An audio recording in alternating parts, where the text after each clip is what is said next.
Hey, Miss Whitaker, how are you today? Hey, Miss Cummins, I'm doing pretty good. Good. Well, I'm glad I'm sitting with you after I observed your class. I'm very excited to meet with you. So this meeting is going to be about 5 minutes, and we're going to go over 4 different steps. Do you have any questions before we go over the steps? Are you okay? No, I'm doing good. Can't wait to hear what you say. Okay, so the first step is I want you to hear your thoughts on the lesson.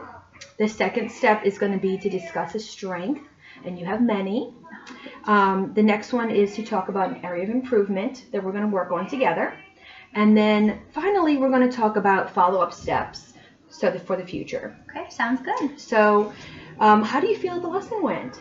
I think it went pretty well. I mean, the students were really working on finding the connection between the pattern and multiplication, and I feel that they were not just looking for those plug and chug type of problems. They were really thinking about why there were patterns and what were these patterns and how that related to multiplication. You are correct. And I think they were pretty engaged as well throughout the lesson and eager to learn. You are correct. I saw those and more. Your turn and talks really saw them engaged. And not only did they turn and talk, but several were able to build their knowledge off of another student's answer, which is amazing. Your classroom behavior expectations were on point. There was no loss of time, no time management issues, no classroom behavior management issues. So it just flowed nicely. You asked several higher order thinking questions for the students to really think about their objective. So beautiful. And then I was able to see 3 minutes into your lesson those questions, as well as a few minutes after that I heard the student respond to another student's answer about patterns they saw with 10s and 1s. So yes. Nice work as a teacher. Well, thank you. They've been working really hard. So it shows. Thank you. So as you know, we need an improvement. So the improvement that I would like you to try to work on is student-to-student conversation versus teacher-to-student conversation. And I know that is something new or different that as a teacher you have to relinquish a little bit of control and have them conversate and you kind of step back. So it might seem kind of odd or might take a little while to transition there, but I'm going to give you some follow-up steps to help you get there.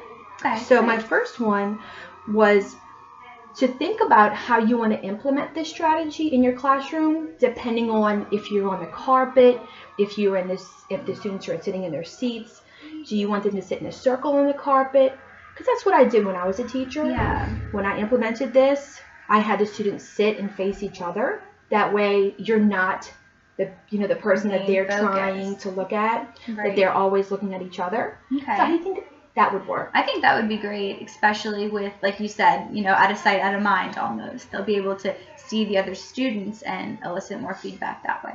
And how do you feel about when they're in their desks doing this student-to-student activity? Well, I think the setup of the classroom really allows for more student-to-student discussion. They've got their partner next to them in their grouping, so they'll be able to turn more towards the student once we kind of get this in place, that they know that they can do that and that it's not always, I need to go right to my teacher. True, absolutely.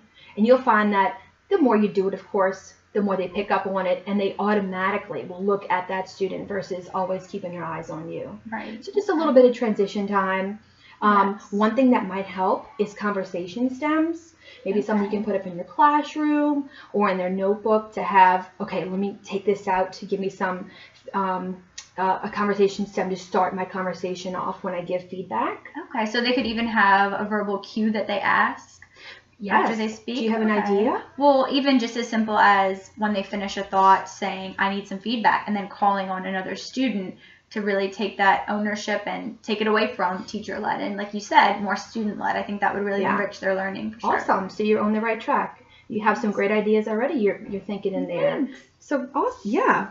So how do you feel about implementing the strategy tomorrow or later on this week? Wow. Well, it will be hard to relinquish some of the control. I know it's always, oh, that's not right, let's correct it. But I think I can really see the big picture that if they are looking to their peers, I think the information might be even more well received coming from a peer, and that it'll also help the classmates to be more thinking about the response that each student is giving, because they know they'll be able to critique it and agree or disagree in that way. So I think I feel comfortable with implementing it tomorrow. It might take a little bit of time, but Exactly. I think it can only improve the structure of the day.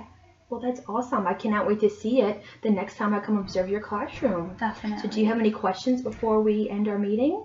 No, you were very clear, so I'm very excited to give it a try. Yes, soon to soon. I can't wait to see it. Yes, definitely. Awesome. Thank you so much. Thank you so much. Bye. Bye-bye.